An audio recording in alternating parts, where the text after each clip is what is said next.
예, 2021년 8월 31일, 예, 어, 벌써 8월 달도 오늘 마지막 날이 되겠습니다. 음력으로는 7월 24일인데요. 지금 이제 가을을 이제 맞이하고 있음에도 불구하고, 어, 비가 많이 내리고 있습니다.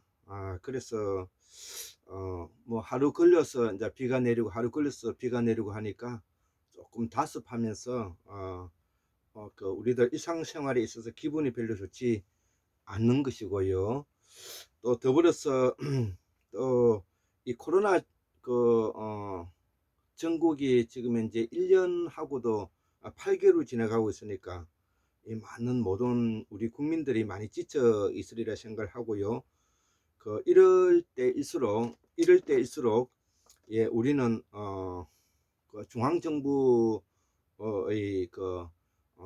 대통령을 중심으로 해서 우리 국민들이 단합해서 이 어려움과 위기를 극복을 이겨내야 할 것 같습니다.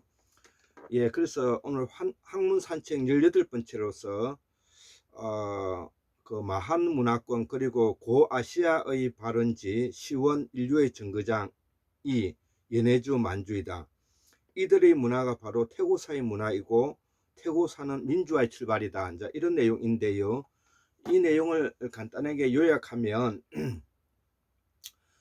우리는 순다 대륙 순다 환인에서 6, 7만 년 전에 끊임없이 그, 그 해상 조류를 타고 또 바닷가를 걸어서 이 땅에 이제 도달했던 것입니다. 그래서 적어도 6만 년 전에서부터 우리의 조상들이 연해주 만주에 걸쳐서 전 세계로 또 퍼져 나갔던 것입니다. 그래서 우리 지금 현재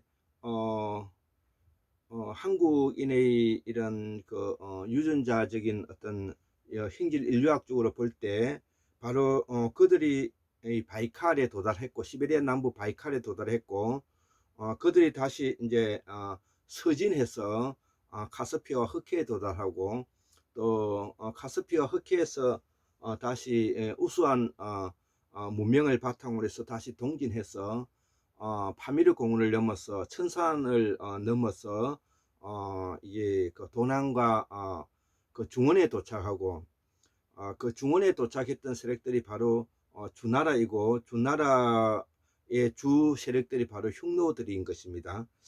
자, 그래서 이들이 다시 동진해서 우리가 만주 이 지역에까지 도착했고 다시 낭랑을 거쳐서 다시 신라에 거쳐서 다시 일본 열도까지 들어가고 이런 순환고리를 가지고 있는 것입니다. 그래서 오늘은 이 학문 산책 18번째로서 이 문화를 제가 좀 정리했습니다. 그래서 고조선은 크게 동이족과 이제 하와족으로 이루어져 있고 동이는 예족과 맥족 숙신이라 그래서 숙신은 조선이라 그러는데요. 그래서 동이는 예족과 맥족 숙직이라 불려졌고 이는 나중에 이제 부여 고구려 조선이 되었다는 것이죠. 예족은 부여족이고 흰색을 숭배하고 맥족은 구려족으로서 고구려가 되었는데 이거는 흑색을 숭상하였죠. 그래서 우리가 삼족이라든지 까마귀 같은 경우가 모두 이제 검은색을 띠고 있는 것입니다. 반면에 남쪽에 있는 하와족은 이제 붉은색을 좋아하고 지금도 중국 사람들은 이 붉은색을 좋아하지 않습니까? 그리고 이제 중원에서는 중원에서는 우리가 황색을 좋아하죠. 예.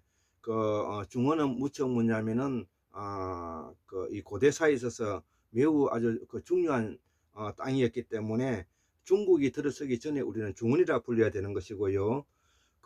중원 땅에서 우리의 조상들은 함께 같이 역사를 전개해 왔다 이렇게 이제 알 수가 있는 것이고 그 다음에 이제 소위 말하는 말갈, 음류, 그 여진, 만주, 기타 이쪽 사람들은 청색을 좋아하는 것이죠. 그래서 청나라의 그 옷을 보면 황색 옷에 그 청색의 용을 그려져 있는 모습을 우리가 볼 수가 있는 것입니다.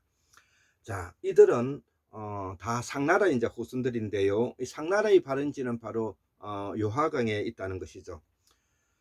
그래서 하와족은 서쪽으로 건너가 주나라를 세웠고 이들이 진이 되는데 이들이 왕망의 신이 되고 낙랑을 거쳐 신라가 되고 이후 청이 되었다는 것이죠. 예, 일부 세력은 일본으로 건너갔던 것이고요. 자, 그래서 한국문명학술원의 연구에 의해서 밝혔듯이 상나라는 고조선에 있었던 나라이다. 고조선은 요하 문명이고 일명 고조선 문명인데 이후 이들의 문명 홍산 문명으로 발전했다는 것이죠. 예, 제가 한국문학술원에서 남방문화권을 복원하고 한국사, 표구사의 재발견에서 줄기차게 말씀했던 것이 바로 서해는 황해이고 황해는 뻘밭이고 뻘밭에는 청구지역이기 때문에 인류가 살기에 가장 적합했던 곳이고 더불어서 요하각은 바닷길을 거쳐서 내륙으로 들어갈 수 있는 길목이었기 때문에 요하 문명이 고조선 문명으로서 발전할 수밖에 없는 이유다. 이거를 제가 이제 설명했던 것이고요. 더불어서 남쪽에 있는 우리가 영산강과 신안 앞바다, 제주도, 규슈, 그 다음에 가야, 예, 경상남도 일대를 포함해서 이 지역이 또 고조선의 남방 문화를 대표하는 해상 문화권의 주류 강력이다. 이거를 분명히 말씀드렸고, 그렇기 때문에 오늘날의 한국의 민주화는 바로 빛골, 광주, 부산, 예, 울산, 여기가 바로 민주화의 성지가 될 것이다. 이렇게 제가 말씀을 드리고 있고, 더불어서 북방문화권의 도시는 조양이라든지 심양이라든지 북평, 북경이 바로 뭐냐면은 북방문화권의 고대 선진 도시가 되는 것입니다. 자, 이들의 시작은 적어도 8, 9천년 되는데 이 8, 9천년 전이라면 지금으로부터 우리가 제수환현을 말하는 것이죠. 그리고 이때부터 이제 홍익인간이 나오게 되고요. 그 전에 방고한일 때는 광명 2세, 즉 새로운 뭐냐면 마지막 빙하가 끝나고 새로운 광명의 시대를 열 수 있었던 것이고, 이들이 우리가 원주민은 누구인가, 이때 8, 9천년 전 제수환현 시대 때 그 원주민은 누구인가, 한반도와 서해 황해 뻘밭에서 해수면이 차면서 이주한 세력들이다. 우리 조상의 시원적 정체성이고 이 정체성이 우리 고유 문화이고, 이후 북방 문화는 지배자 문화로서 우리 한국사의 고유 문화라고 하기 어렵다. 이 점이 한국사의 위대한 발굴이고 연구 성과라 본다. 이 시원적 문화의 출발은 우리 고아시아의 원주민 문화이다. 북쪽에서 내려온 도래인 이전의 문화이다. 이것이 마한문화권이고, 그리고 고아시아의 발원지 시원 인류의 정가적인 연해주 만주이고 이들의 숙신 조선이고 음유 말과 여진 만주청이라는 것이죠. 이들의 말이 북방 도래인의 말과 달랐고 그 도래인은 예 부여와 매 고구려이고 이들은 원래 상나라가 산동 반도에 자리 잡았던 세력이라는 것이죠. 상나라의 발원지는 고조선의 발원지인데 요하강이고 바다를 끼고 가장 내륙 깊숙이 들어갈 수 있는 물류 기지는 고대 문명의 시작임을 확언하기 때문이고, 이들이 백석을 생산했고 예족이 그렇다는 것이죠. 고구려는 흑색이고 황색은 중원, 빨강은 하와족, 그 다음에 화우족은 티베트 공원을 배경으로 하는 성장한 세력인데 56국 중에 강족과 저족이 여기에 속한다. 이 말은 백인계 흉노의 피가 주나라에까지 미쳤다는 말이 되고, 주나라가 봉건 국가가 된 것은 바로 계급이 철저히 분화되었다는 뜻이고, 이것은 카스트 제도와 관계가 있다는 것이죠. 브라만 계급이 중원에 미쳤다는 말이 되는데 이들의 원주민과 혼혈족이 바로 흉노이고 선비고 동호 동이고 지배자 계급이다. 동이도 동호 동이 오한도 여기 포함됩니다. 오한. 예. 이들 나라를 소개한다. 고조선은 부여, 고구려, 동부여, 동해, 신라, 외로 연결되고 옥조, 동해, 낙랑, 대방, 현둔, 임둔,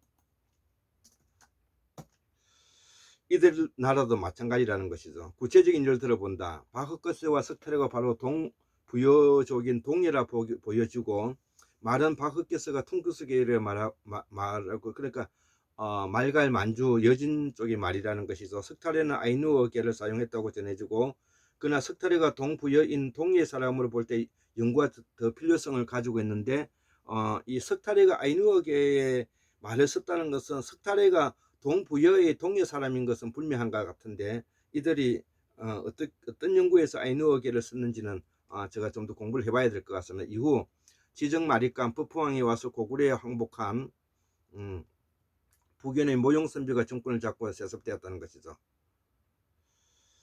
백제는 고구려에 항복한 북연의 곤지가 세력을 잡았다. 이는 일본 열도에 건너가 세력을 키웠다. 마하는 원래 충청도 지역의 중심지였고 이후 신나라와 왕만과 김일제 투 봉해진 산둥반대에서 낭랑을 거쳐 신라에 정착했다. 여기서 중요한 것은 일본 이준재 선생님의 책 가야열전에서 언급하였듯이 왜 한반도의 남부에 자리 잡았다.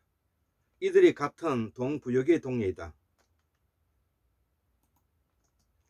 지금 일본 열도는 가야계와 고구려계와 백제계가 건너가 개척했다는 것이죠. 그래서 도레인이를 한다. 도레인은 북방에서 지배자 계급을 말하고 이후 이들은 일본 열도를 건너갔다. 야마토 정권이 그들이다. 일본 열도에서 철이 생산되지 않았기 때문에 신라와 가에서 수입해 갔다. 이들이 일본에 건너가 고대 국가 완성된 일본은 AD 670년이다. 현재 일본은 이때 만들어졌다. 그 이전은 우리 도레인이 조명인을 몰아내고 주인이 되었고 조명인은 신석기를 대표하는 일본 열도의 원주민이다. 이들은 아이누계만이 아니라 다양한 원주민이 있었다고 볼 수가 있고 한반도에도 마찬가지다. 이들이 바로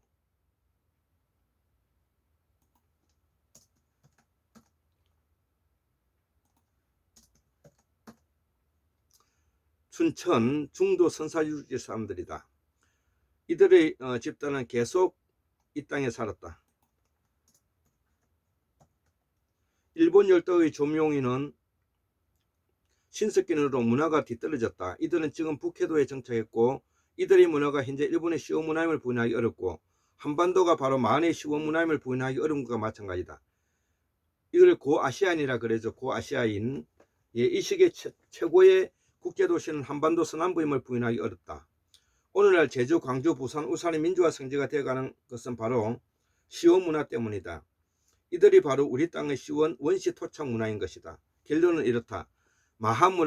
문화권과 연해주, 만주, 숙신, 음류, 여지는 수수만 년 전인 환인, 환웅, 배달, 당군, 하르방, 할망의 원주민 문화로 이들은 고아시아인이다. 이들이 문화가 제석환인에 이르러 크게 발전하게 되었고 이 당시 최고의 동북아 국제도시가 고조선 유화문명이다. 이 고조선 문명이라고도 하죠. 나라 이름은 상나라이고 이들은 당연히 남방 난생스러가 기조가 된다. 이들이 중원에 내려갔고 이들이 한갈리가 서쪽으로 가서 주나라 화우족이 되었는데 이후 대표적인 진나라가 되었다. 또 한갈래가 진나라 조나라가 됐죠. 또 한갈래가 동쪽으로 낭랑을 거쳐 신라가 되었다. 그래서 한국문학술에서는 우리의 고대사 상고사가 진나라를 우리의 역사에 편입시킬 이유가 여기 있다고 제가 주장해 왔죠. 그래서 우리의 고대사는 진시황의 진나라를 편입시켜야 된다고 말씀해 왔고요. 남방문화권 고아시아의 조무인과 원주민이고 남방 음례 유전자이다. 이후 시베리아 남부 바이칼에서 기원한 북방인이 서진하여 카스피에 흑해 이르고 이들이 다시 동진하여 중원에 도착했다는 것이죠. 이들이 주나라이고 흉노 선비 동호이다. 북방문화권이 유입되고 bun국과 도련이 된 것이다.